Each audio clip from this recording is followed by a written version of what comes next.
Water History, episode 118, Wednesday night. Gary, what's going on? I never watched a UFC fight, but now I just might. You've And it never might be, watched? I've never watched a UFC fight. I've seen snippets, I've seen highlights. I've never watched a whole fight through, but now I might just have to tune in for, not even the fight, just the victor's comments. Yeah. Why is Yeah. that? Well, Renato Moicano, excuse me, I keep mispronouncing his name. Moicano, is making the Austrian School of Economics very, very popular yet again. Who knew? Yeah, it's pretty cool that you and a black belt mixed martial artist are probably reading the same books. It's Well, interesting. yeah, I could scrap in my day. Yeah. Yeah. Hockey fight? How many hockey Hockey. fights did you get into? Hey, I didn't get this crooked nose just because I was in a beauty contest and, doing reading French poetry. Yeah. Yeah. I gotten enough of them. I mean, we were all wearing masks at the time, or most of the time, unless we were playing like a pickup, game on the ice or rollerblading and playing hockey. But yeah, I mean, I broke my nose a few times still. Yeah. Let's get to I want to do the UFC later. Okay. I think we should talk about last week's episode. It's titled Iran to the Rescue. Yeah. I think It that was we a did burner, man. It was a burner. I think that we did this with Russia and Ukraine as well. Hmm. When remember when they were before the invasion when they were like really trying to stoke it up, you Yeah. know? And we Yeah. were kind of like what's going on? Like where is it going? And then it happened like the night after. So Hmm. that seemed to happen here again. A lot of my peers are pretty black-pilled. They think that we're going to war. You say that you think this is all for show. Yeah, this is a classic barreau d'honneur, which is the French term for kind of big show of things to make a statement, oftentimes political in nature, to save face with one's home population. And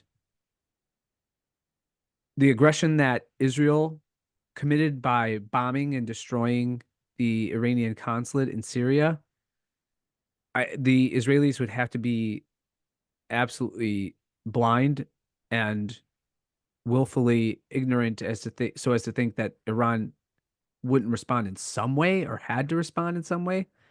It's, as we discussed in the last episode, it's remarkable the immense restraint, the calculated means by which Iran first used the consulate bombing, and by the way, a number of the senior Iranian Revolutionary Guard generals died in that attack. So, and upper echelon members of the Iranian military and political apparatus died in that attack in Damascus. So that there wouldn't be some retributive act um, would seem to be impossible. And yet the Iranians used it as a means by which to garner. I mean, eh, do you think, from your perspective, as you continue to read, and I admit my own bias in this regard, but not only do I maintain or would I assert that Israel's losing the kind of public opinion war uh, in terms of global opinion, but on top of that, Iran's doing a masterful job of securing favor, especially among people who are not Zionists or not radical Shia militia fans or something like along those lines, or militant Shia Islamists. Anyone who's in the middle or on the fence and can objectively and with some level of cognition understand the conflict. I Yeah. mean, you you'd have to say that given the genocidal actions of Israel and Gaza, and yet their incessant desire to bilk the American public, which Congress is going to facilitate, because they're all a bunch of Christian idiotic Zionists as well on both sides. Um, well, the other side, the left doesn't have Christian Zionists; they just have, Marxist Zionists. But yeah, they're just going to hand it over. I mean, and when are people going to wake? I think people are waking up even in the United States, not just American firsters, but indeed people who are just making calculated and, well, I would say warranted and accurate determinations and evaluations of where this is all going and where it's all headed. As I uh, mentioned earlier, I do think that this is a lot of show, um, and the both the Iranians and the Israelis know that they're on the precipice of something bigger, but by and large, both sides are doing everything to avoid the edge of the cliff, the proverbial edge of the cliff. Okay, so I understand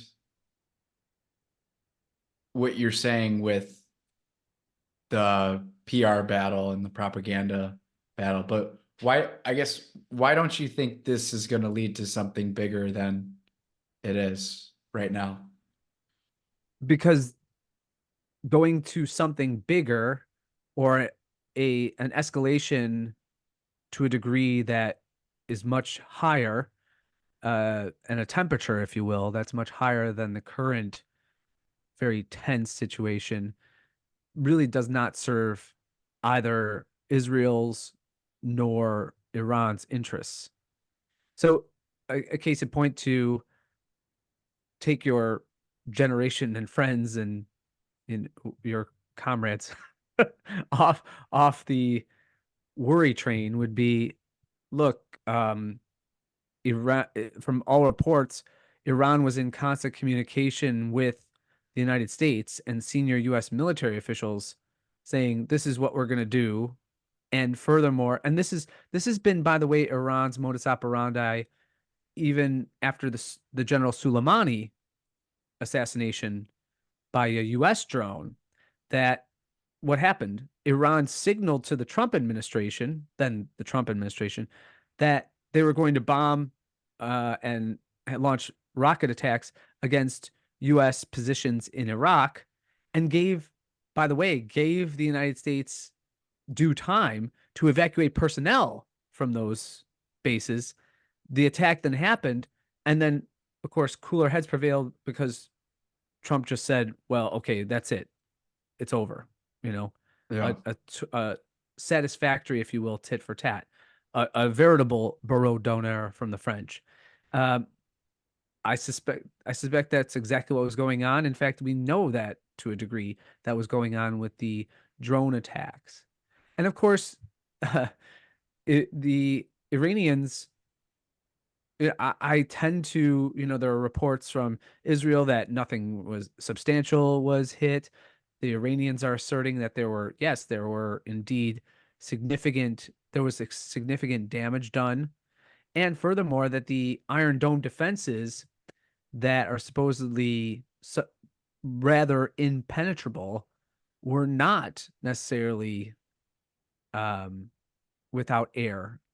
And indeed, of course, the United States engaged in its own defensive maneuvers to thwart the drone attacks. So what happens when, again, if indeed both global and even American opinion starts to shift and say, well, if the Iranians are not going to show any restraint here and just simply de-escalate, then we the United States has to pull funding, has to pull all of the support. And I there's just no I just don't see, outside of the political class, the own Zionist AIP, um, owned politicians, ranging from Speaker Mike Johnson all the way through to Chuck Schumer, right? And the broad political spectrum. It's amazing what brings them together, these maniacal assholes. But sure, and the Dan Crenshaws of the world. Well, outside of that class, is there an appetite for war with Iran? None. Yeah. Okay. That Do you makes feel me a feel little bit better. better? Can you Yeah. take that message to the worry warts in your Yeah, circle? I was a little when I heard it the first time, I was a little, like pump the brakes, I think, a little Mm. bit too, just Hmm. naturally, but Hmm. I didn't have a great, I guess, explanation or pushback for Yeah. it just seemed kind of an emotional thing to say at the time instead of Well, logical. it's not altogether unfounded, or we could understand the anxiety it would produce because after all, your friends are right in the bullseye of conscription, and your friends are the most susceptible, if you will, or vulnerable to something that would, in the most deleterious form, affect their lives. Right. You can understand why the worry would come, but I would pump the brakes on that, as you said. Yeah. Hopefully this clip doesn't get pulled up in 2 years from now Yeah, when right. And then, yeah, or something like that. well, we better be right on this one. Right. Hopefully. Yeah. Yeah. I could be wrong on a lot of other things. Got to be right on this one. Yeah. When Agenda 2030 is in full swing. Yeah. Anyways, let's talk UFC. Yeah. Should Renato Moicano, my new hero. Gotta get some UFC swag. You gotta start watching some fights. It was an awesome event.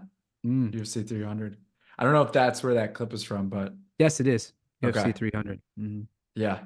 Should we play it for the audience? Yeah, let's do it. Speech, but first of all, I love America. I love the Constitution. I love the First Amendment. I want to carry and own fucking guns. I love it, property. And let me tell you something. If you care about your fucking country, read Ludwig von Mises and the 6 lessons of the Austrian economic school, motherfuckers. So the thing that I think Wait, is I want to hear your Brazilian Portuguese motherfuckers. yeah. If you love your fucking country, you listen to read Ludwig von Mises. Yeah. See, that's the thing is that English isn't his first language, but that guy's a savant. Like Yeah. that guy is a genius. And Yeah. it's hard to separate the fact that he speaks kind of a funny English and and it's weird seeing a UFC fighter be so intellectual, Right. but that guy is sharp as a knife, you Sure. know? So that's something that it's just his voice is a little goofy, but English isn't it's not his first language. What'd you think? I just was impressed by the level and depth of his conviction. He's, and you could listen to subsequent interviews. He was on with Charles Payne on Fox Business just the other day and really elucidated much of what he had said with great passion still. Maybe not as much passion as post fight, but great passion and erudition. So, I mean, and it's had an enormous effect in disseminating and making people curious about what is this whole Austrian School of Economics thing going on here. And in many ways, the ends justifies the means here because it doesn't matter to me necessarily what the venue is, so long as people are led to this examination of the true economic and just pure genius of Mises and the Austrian school and the profound insights contained therein. I mean, I didn't kickbox my way to making people start to pick this book up, but as I've been reading it from cover to cover this year with Human Action, I'm just past page 500 in the Mises Institute edition, the scholarly edition of the book.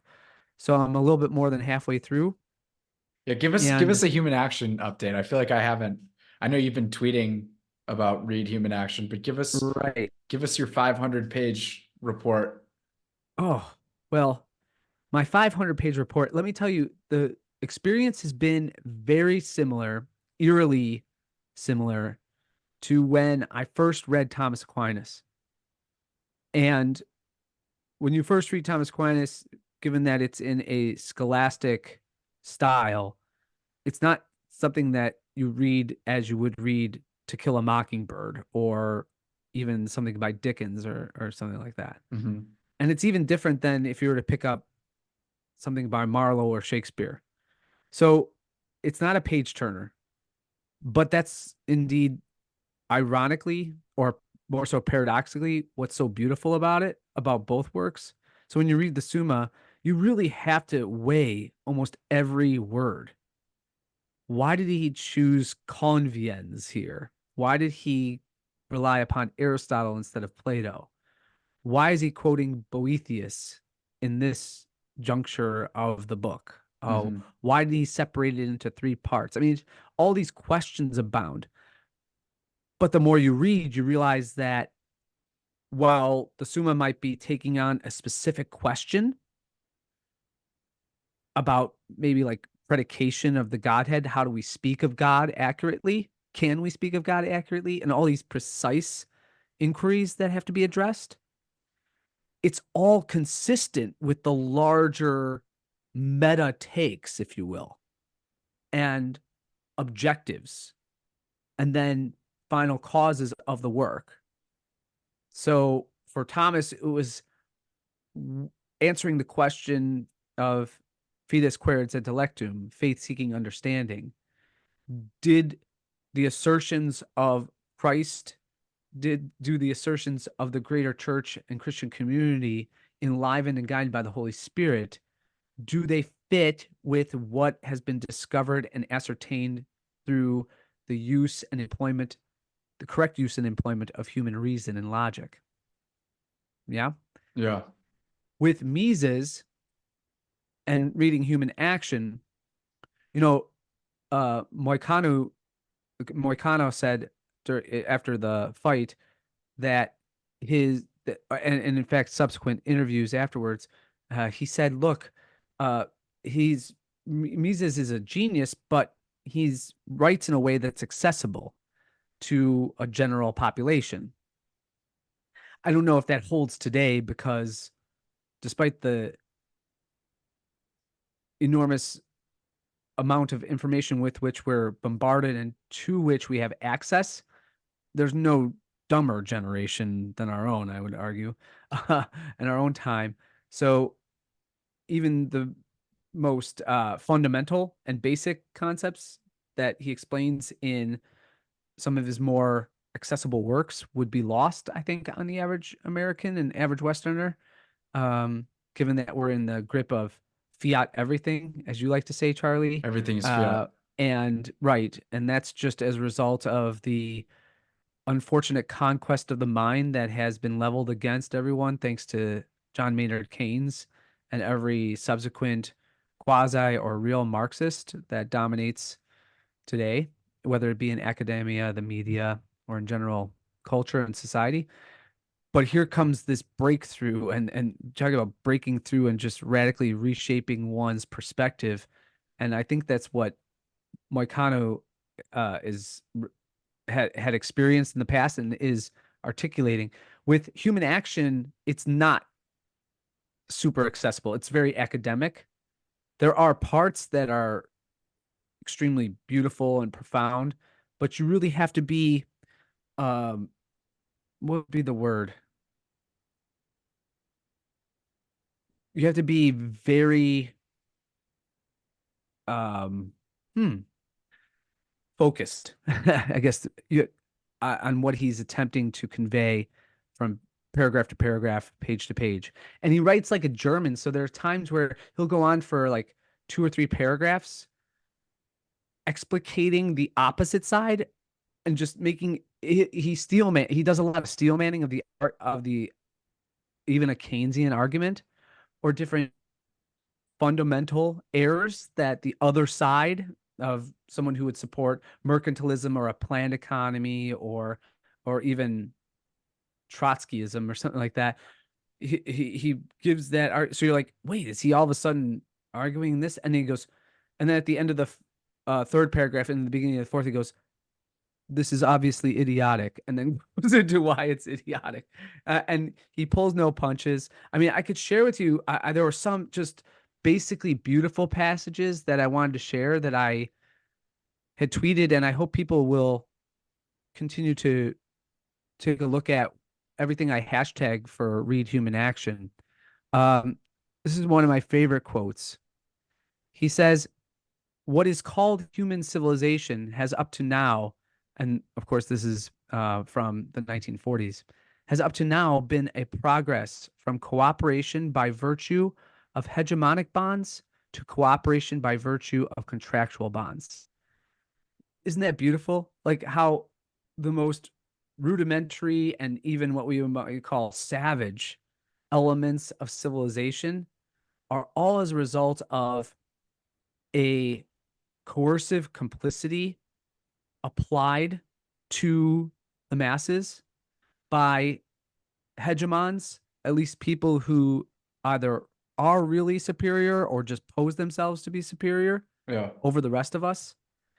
What we're seeing and the elevation of the human spirit and the elevation of human civilization is the transition, the evolution from that cooperation by virtue of hegemonic or force bonds to cooperation by virtue of contractual bonds, and a recognition, as Moicano spoke of it, of basic human rights and liberties, private property, freedom of speech and expression, freedom of assembly, and a recognition that indeed, although he doesn't go into this, this is something I would more stress, is the revelation of the anarchist within me, and I think in large part the anarchist that was somewhat bottled up in Mises, is just simply the recognition that indeed laws don't do very much to protect those things, at least the laws that we write on paper and then imagine as being authoritative. Rather, it's by more so good convention, holy virtue, I would go into as we sort of span the Catholic world, holy virtue and a recognition of virtue and good conventions effects that really bring about prosperity, true freedom, happiness, contentment, and even a flourishing of human society. I love this other one. I'll give you this other one real quickly. He said in Human Action, not the soberly calculating businessman, but the romantic technocrat is to blame for the delusive incomprehension of reality. Isn't that beautiful? Yeah. And that's what Moicano was alluding to when he in an interview that I heard, he said that, well, he alluded to public choice theory, that once you get into public choice theory and recognize that the notion that you really can't have purely altruistic public servants, but that they are geared and incentivized entirely to their own perpetuation of the state because it's beneficial to their own well-being. Well, this is something that Mises certainly observed and wanted people to truly understand and recognize. So those are just some of the things. I mean, he goes into the most beautiful explanation of what, in a sense, good colonialism ought to have been and how it manifested itself. Again, one of the things that you'll love about reading Human Action, if you ever pick it up, and other writings of Mises, is his just ceaseless desire to ascertain the truth. People who are sensitive or insulted by that pursuit, they can just go pound sand. Try to refute his arguments. I won't, but No, I'm not saying that was rhetorical, generally rhetorical, not aimed at you. Yeah. Yeah, maybe I get to that. Man, I have not done enough reading recently, ever since the We've business been launch. extremely busy, Charlie. Yeah, no, I know.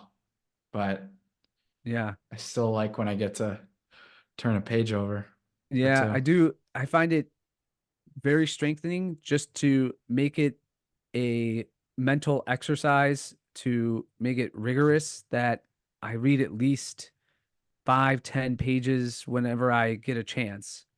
And the minimum being, 5 to 10 a day. Now you might say 5 pages or something. That's easy. But again, reading Human Action 5 pages is different from reading Right.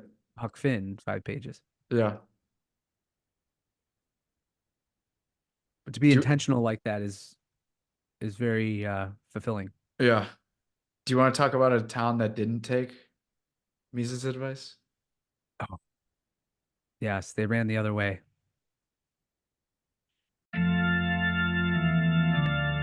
Meanwhile in Oak Park. You know what it is. It's the people's favorite segment. Meanwhile in Oak Park. There it is. First story, Oak Park approves another 100 grand for migrant rental assistance. The amount is intended to help asylum seekers at Euclid Avenue United Methodist Church. In a 5-2 vote Thursday night, Oak Park's Village Board of Trustees approved an additional $100,000 to be allocated to community of congregations to help resettle 17 migrants staying at Euclid Avenue United Methodist Church. Okay, only 17. The new amount will come from the village's general fund, something trustees Lucia Robinson and Ravi Parakat disagreed with, prompting them to vote against the resolution. Community of Congregations has resettled 201 migrants with help from grant funding and the board's allocation of other general fund dollars. The Oak Park Resettlement Task Force, sponsored by the Community of Congregations, helped find available housing for many asylum seekers and offered landlords a fully paid 12-month lease. And none of Holy them took him cow. up on that? Holy cow. Wow. Yeah. Euclid Methodist had not been included in the village's other resettlement efforts. Human Resources Director Kara Ching said because the board directed staff to focus on the temporary shelter sites. This included Grace Episcopal Church, the Carlton of Oak Park Hotel, and West Cook YMCA. Euclid Methodist also volunteered to shelter the migrants staying there without the village asking or providing aid, Ching said. Reverend Colin Knapp, president of Community of Congregations, said the church reached out following the success of their resettlement efforts. Quote, they are currently seeking to provide the same level of support that the other asylum seekers within the village's program and community have received, Ching said. $100,000 would allow folks to move into their own lease agreements and set themselves on that same pathway toward independence. By being completely dependent. Right. Yeah. Man, a year of rent money would be pretty cool. Oh, sure would be. Man, I never in my life wanted to be so Venezuelan. For all of the, if I could only just get a year of rent money, then I would be free. Then I would be independent. That's it. Yeah. Because, nothing screams independence like moving out, but having somebody else, like even mommy and daddy, pay for the entirety of your rent. These 17 individuals are the last known asylum seekers in community housing or staying at faith-based organizations, Chang said. Calvary Memorial Church also housed migrants for a period of time, she said, but that church has found alternate solutions for all of them. Like kicking them out. Here's your alternative solution. Right. The $100,000 is intended to fund 5 leases for these migrant families at Euclid Methodist, Knapp said. Wow. Okay. Euclid United Methodist Church is sort of in a similar place that Grace Episcopal Church was in 2 months ago, in that they are tired and running out of money, he said. There needs to be an off-ramp of some kind. Grace Episcopal Church had to close its migrant shelter March 15th the result of a lack of funding and resources.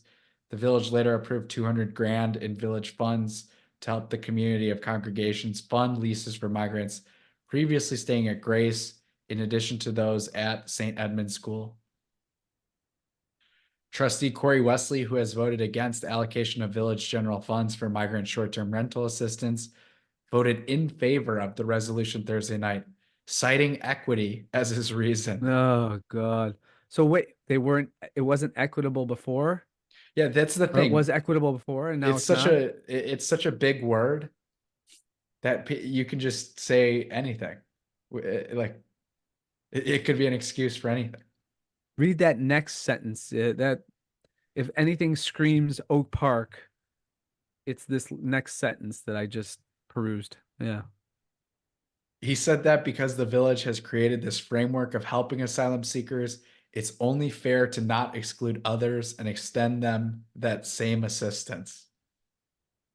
But again, you're discriminating against people who are paying the taxes. So how is that equitable? Right? I mean, I can't go and petition for the money. I'm not an asylum seeker. How is that equitable? This is a good one. Quote, I believe $100,000, even if we have to eat it out of the general fund, for me, is worth the consistency of our values and employing them in a way that is consistent, he said. Yeah. So breaking news, Corey Wesley willing to take $100,000 than what he's making currently. Yes, right. To Corey cover. Wesley, To cover. in order to be consistent, he's willing to take more money from other people and give it to others. Yeah. That is his principle. That he's unshakable from that stand. The board How courageous. also unanimously approved village staff applying for the Cook County Disaster Response and Recovery Fund to help reimburse some of Oak Park's migrant response. The reimbursement, if approved, would be related to expenses including food and shelter incurred at the Oak Park Family Transitional Shelter housed at St. Edmund's School after the village's other shelter sites started to close. It will also help transition funding of the Oak Park Family Transitional Shelter from state to county. Quote, we continue to identify and want to maximize all funding options available to the village when it comes to our response, Ching said. The cost of operating the OPFTS did end up much lower than anticipated, Ching said, because fewer migrants than expected needed to stay there and all were resettled by early April instead of staying until June 30th, the shelter's original end date. So far, Ching said, the village has received about $340,000 in reimbursement from the Supporting Municipalities for Asylum Seeker Services grant in the first round and is approved for about $60,000 more. The village has also already been approved for about $365,000 in reimbursement for migrant services from the Cook County Disaster Response and Recovery Fund. There's no such thing as small government. Oh yeah. No such thing. Mm-mm. There is no minimum government. You can't have minarchy it doesn't exist. Yeah. Is what we're finding out the hard way. Is that everything's one big state. Correct. At the end of the day, really. And gone are the old natural confines and bounds that used to hem in government. You know, Right. like gone are the days where you couldn't, or where it would be impossible for you as the king or as the regent to view every nook and cranny of London, England, on simulcast. Well, now they have that capability. Yeah. The state understands Oak Park will likely ask for more reimbursement for expenses such as short-term rental assistance for migrants, Ching said. Quote, the state has also indicated that they're learning from us as a community that has been deeply involved in the response, she said. We're hopeful that will enhance our application. Ching also said village staff intended to present a detailed budget timeline of expenses for the migrant response on April 30th. End of story. Well, And the issue is clearly resolved. if they already have to meet again on Yeah. April 30th. It's just so, it's actually really dehumanizing how these people are sort of being treated like human trash now, and that we just Yes. got to move them to a landfill somewhere else. That's it. You know, Good. as long as we have the program in place and, you know, we get people on board, you just got to hold them for a little while and then pick them up and put them somewhere else, you know? Yes. With no means of their own self-sustenance. Right. So there's that. I think I'm going to skip this one. Let's go to this one. Joe Walsh, Fred Guttenberg show how two dads, sharply divided, we'll see, can find common ground. Joe Walsh, he was a former representative, right? Former congressman. Right. He used to be Mr. Big Second Amendment, and he had his own radio show on AM 560 in Chicago, the conservative network. All he is a neocon bitch for the Democratic Party, as you're going to very quickly find out. Former Republican Congressman Joe Walsh from Illinois is a firm gun rights advocate. Good for him. Fred Guttenberg is a well-known gun safety activist whose 14-year-old daughter, Jamie, was killed in the 2018 Parkland school shooting.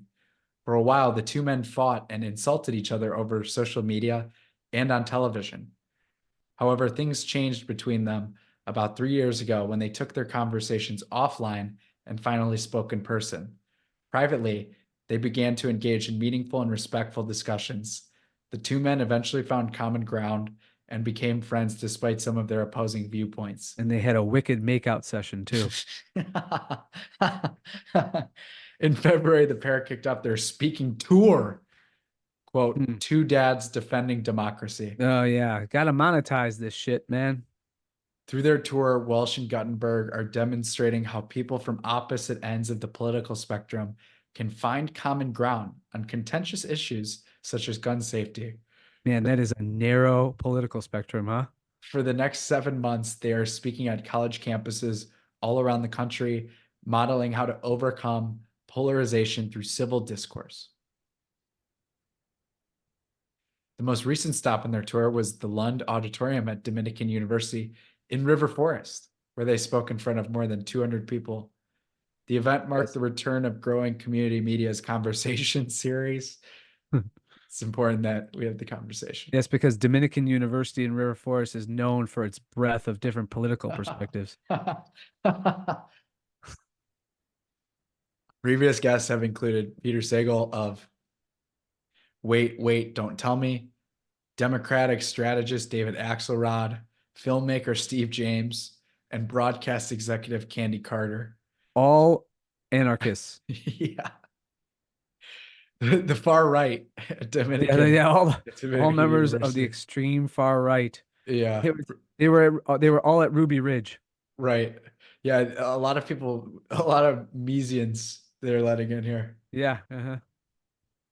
Tuesday's discussion was moderated by Sheila Solomon, an award-winning former newspaper writer and editor who serves on the board of Growing Community Media.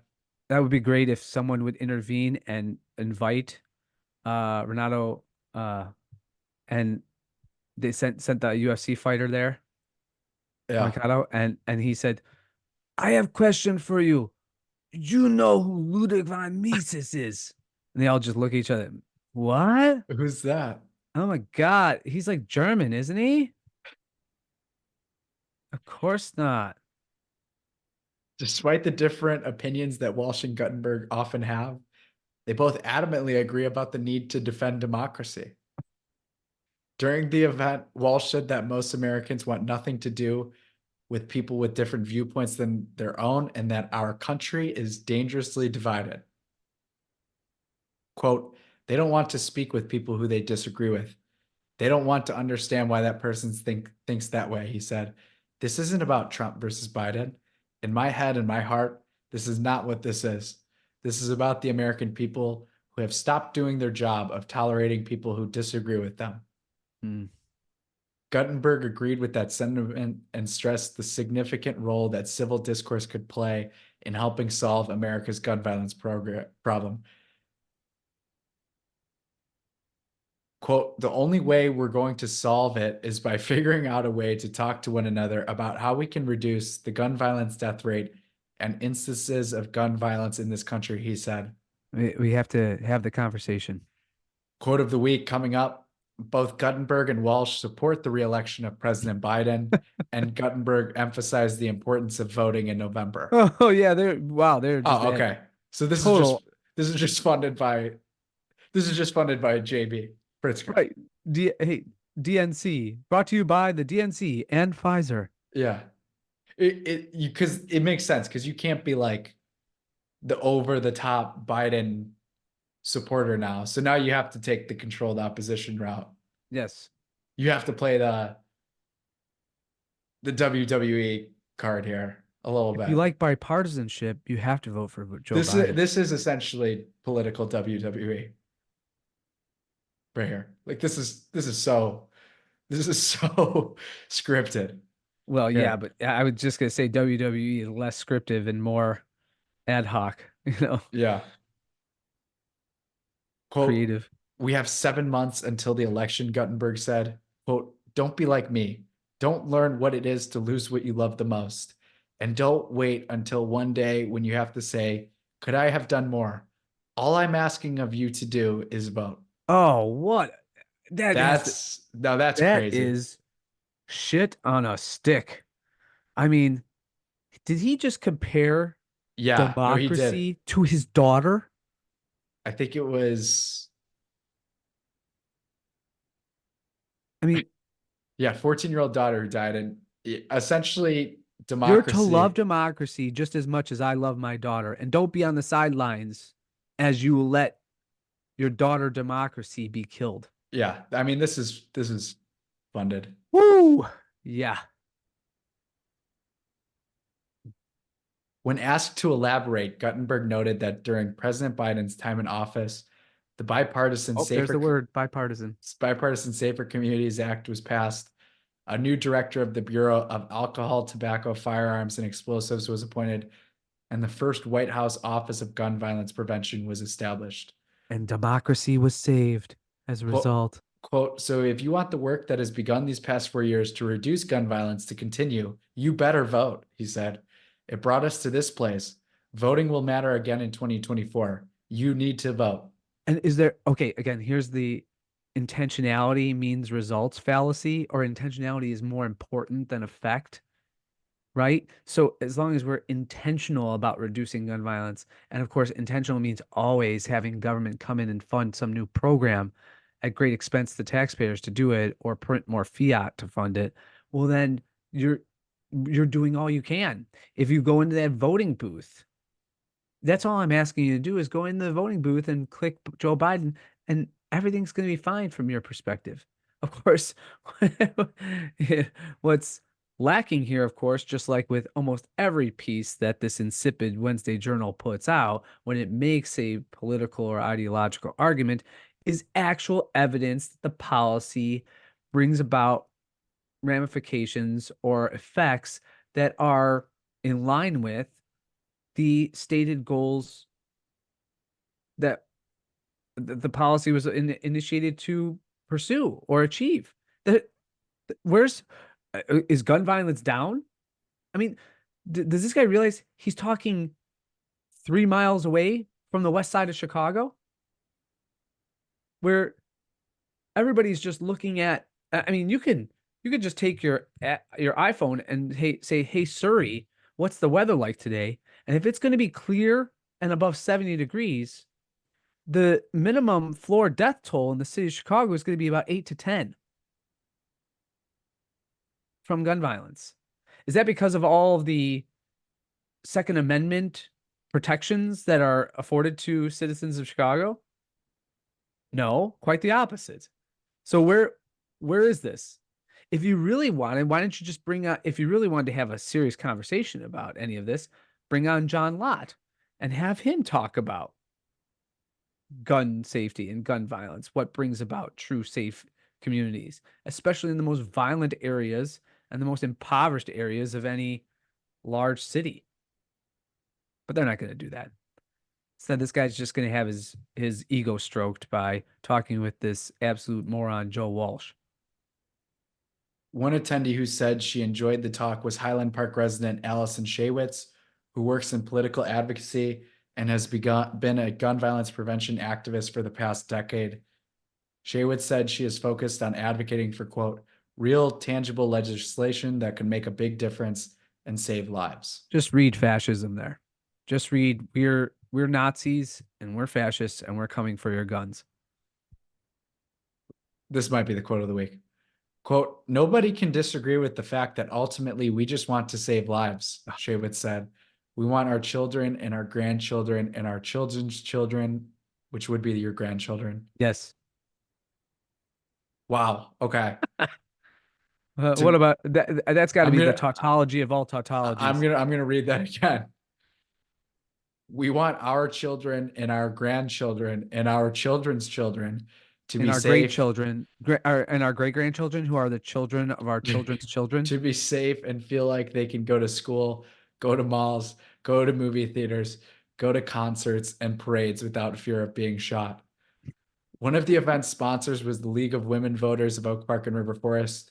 Jane Hastings, who serves as president of the organization, said they are nonpartisan and desperately believe in democracy and the importance of civil discourse. No, you don't. Quote, if we can't talk through our differences, where are we going to be? She said.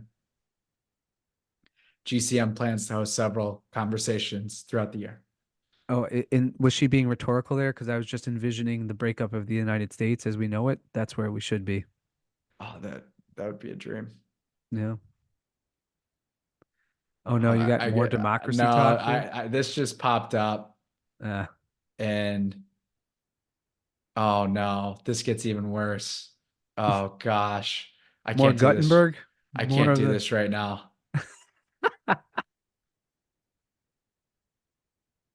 So this is some dope from the Wednesday Journal doing an opinion piece. Ken Trainer, that's not his real name. And so sure enough, he's gonna laud how beautiful the exchange was from these atomistic and well, they're just taking their atomistic positions and they're so polar opposite, opposed, and yet they're right next to each other on the real political spectrum. But okay, so then listen to this. For several years, they yelled at each other on social media, defending their respective positions on gun violence and other matters, until Walsh, a quote, proud man of the right, got tired of being, as he puts it, a divisive asshole, and reached out to several members of the political left, inviting them to engage in a more civil conversation. I castrated myself. I'm Joe Walsh. Yeah. With the critical election approaching, the two dads decided to take their dialogue on the road because they found common ground in their mutual distaste for Donald Trump and their shared assessment that our democracy would not survive his return to the White House. You already sold me. I will consider voting for Trump.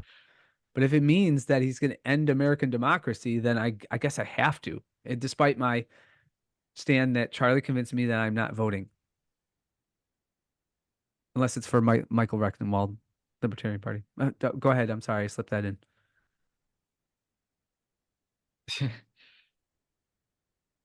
Walsh is a showboat, gesturing grandly to amplify his points. He spends half the evening with his hand on Guttenberg's shoulder, signaling when he just has to say something in response. And where is his other hand? He is not everyone's cup of tea, so to speak. Wait, let me read the next paragraph. Walsh spends half the evening with his left hand on Guttenberg's shoulder and his right hand down the front of his pants. But he passed all of my litmus tests. Walsh voted for Trump in 2016, realized his mistake, and is doing something about it. He voted for Biden in 2020, does not buy the big lie, and is actively working to stop Trump from winning in 2024. That's what this roadshow is about. Good luck. Good luck with He that. was the one who reached out first to begin the dialogue. He acknowledges that the Tea Party paved the way for Trump and apologizes for it. He says Wait, whoa. The Tea Party paved the way for Trump. This guy's got a warped view of recent history. The Tea Party was dead. The Tea Party's dead by the time Donald Trump ushered his Paved the fat way. orange It paved ass the down way. the staircase or down the escalator at Trump Tower. What's he Paved the way. talking about? The Tea Party. So it was notice, you know what a subject matter, of course, is not in this? The endless, continual, devastating wars. Right? Right. Or the nuking of the American dollar. Right. Yeah. Or And nothing to do with that. I mean, this is paid for, so Yes, this is obviously it's kind of funny. This is He Oak Park Pravda. he says defending democracy is more important than defending ideology. He puts country before party. Well, okay. As a Second Amendment supporter, he nonetheless backs gun safety measures, including universal background checks. Red flag laws. I mean, Red obviously flag that laws. you're not in favor of the Second Amendment. This is Yeah. insane. It's like Yeah. saying I'm really, really pro-life, but abortion up to the third trimester, you gotta make some concessions, Right. right? Or Red how about flag. those retard kids once they're diagnosed with Yeah. trisomy, whatever, or they might have, we don't know for sure, Down syndrome. Well, off with them. But I'm adamantly pro-life still. No, impossible. Red flag laws, secure gun storage, etc. And he even signed a letter based on principles proposed by Guttenberg, asking gun owners to support gun safety legislation. And the gun owners said, Pew, keep pew, jagging pew. each other off. And he has been willing to endure the predictable withering backlash from his fellow conservatives for daring to step out of line. Oh, yeah, his he's fellow real. conservatives. Yeah, his fellow conservatives. Yeah, he's really stepping out of line. He stepped right out of line and into mainstream Democratic Party bullshit. Yeah, this is actually a better that's article bold. than. Yeah, because with such trailblazers before him as Liz Cheney and Adam Kinzinger, that's a bold step. Any conservative who can do all that scores big points in my book, even though I disagree with his positions on specific issues, such as his reluctance to support an assault weapons ban. Reluctance. Walsh says he defends the right to bear arms. Guttenberg retorts, and I defend your right to be free from gun violence. Okay, that's not a thing.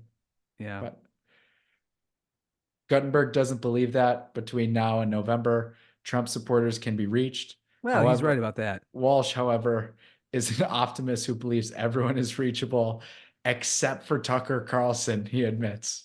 Ugh. Even their jokes are bad. Yeah, Joe Walsh is an idiot. He's always been an idiot.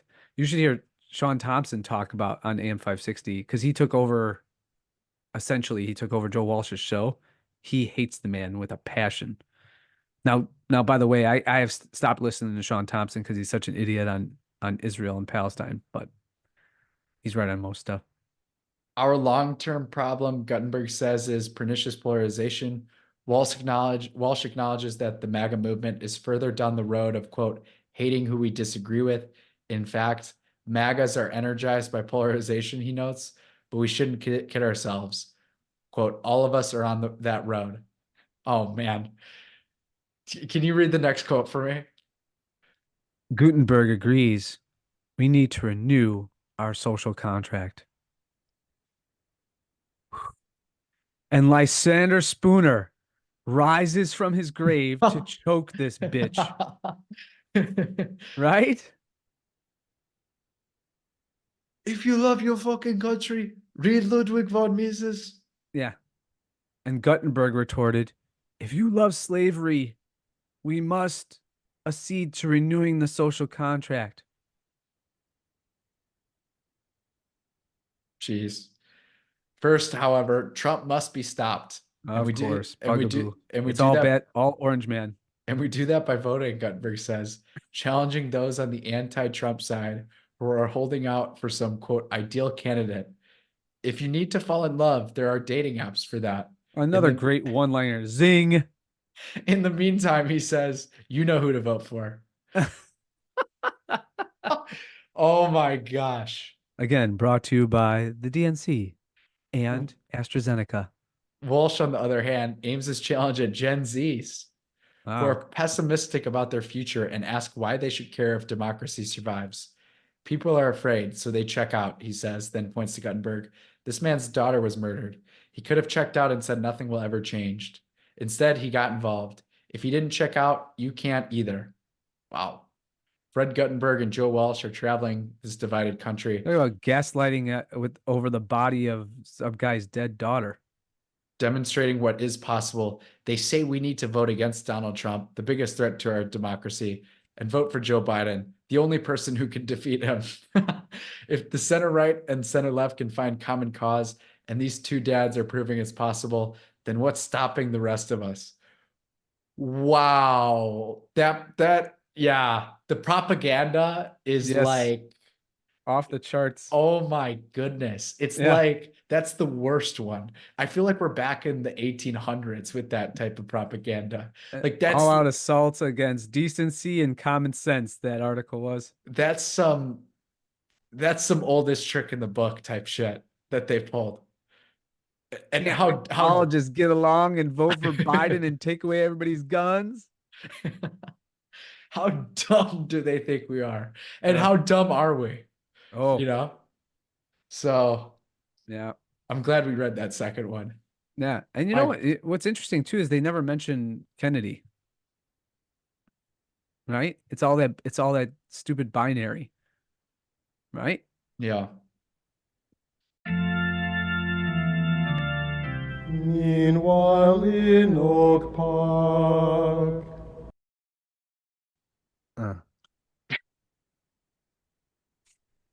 Wow. Are you exhausted from all that inanity? You know what? I actually came into this black belt, and I'm more black belt now that we're leaving. Really more black With belt? that. Well, No, I don't feel that way. oh, I'm But- super white. I have taken a different course over the span of our episode together here, Charles, and that is I'm more white pilled than I was when I began because, as so many have said, and I love that meme where it's like base Jesus and he's talking to some NPC and he says to the rest of us, he's like, literally, I gave you or I've allowed you to go up against the most sincerely retarded, weak, feeble, and idiotic men that history has ever seen. And you can't handle this? I think we can handle it. I mean, Dominican University, the lighthouse that it is for all academic. Should it be renamed Achievement once and Dominican research. University? What's that? Should it be renamed once Dominican University? Well, it could just say the new Dominican University, right? It was once Rosary College, so should have Right, stayed I that knew way. that. Yeah. But yeah, what was my point before that? Why did it change? No, because Rosary, I mean, that's offensive. Is that That really is why? that's the great weapon of people who love the most immaculate Virgin Mary. So that's you gotta change that to make it sound more palatable. Call it Dominican. Because most of the Cincinnati sisters that I met don't even profess to be Catholic anymore, so they'll identify as Dominican.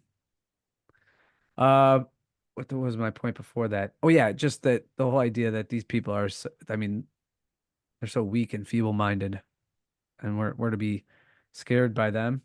Come on, be bold. Yeah.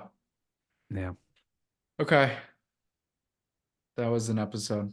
that was an episode. Before we depart, I just wanted to mention that I lost a dear friend this past week, who was just an absolute exemplar of what it meant to be a good father, a good husband, a great friend. He was one of those people who just to be in his presence made everybody more joyful and more authentically themselves and to revel and to be honored by his friendship. I'm very grateful to God. So I'm thankful for my friend Guy. So I hope that my intercessions and petitions are efficacious and that those of others who and the many who knew and loved him throughout his life, um, that they are heard and um, recognized by our Lord, and that he's in the comfort of our Lord and Our Lady, who he so respectively worshipped and revered. So God bless him. I'm going to miss him, and I hope to see him again someday. Amen. Also, hit up our sponsor, Tridentine Brewing. Oh, yeah. Tridentine Brew. You gotta get stuff from Trevor. I don't know about you, Charlie, but I'm very thirsty Yeah, me too. and can't wait for more Tridentine, but we'll see when it happens. It's got to be in the cards. It's got to be in the offing very soon. And what a joyous day that'll be. Yeah, hopefully sometime this summer. So, oh man, it's summer night with the TV. That would be spiritual. That would be Kicking it very out. spiritual. Kicking your legs out in your garden apartment, just watching people go by. So that sounds like an episode, Charlie. It's been a pleasure as always. Awesome. All right. Not as much pleasure as Joe Walsh got sucking off that other guy, but Sure. yeah. Yeah. All right. See ya. Wait. Before you leave, did you see my favorite? It's still recording. Yeah, I know. Okay. But before you end the recording, Okay. did you see? I found the best meme on Twitter yet that I've probably ever is that there was a picture of a Snickers bar that was turned upside down, and it said Obama prefers eating his Snickers bar upside down so he gets the ribbed sensation on his tongue. That is awesome. That is awesome. That's the best meme on Twitter right now. Yeah, for sure. Come on, you don't like that one? It's kind of dumb. It's kind of dumb. No, it's genius. Yeah. Okay. All right.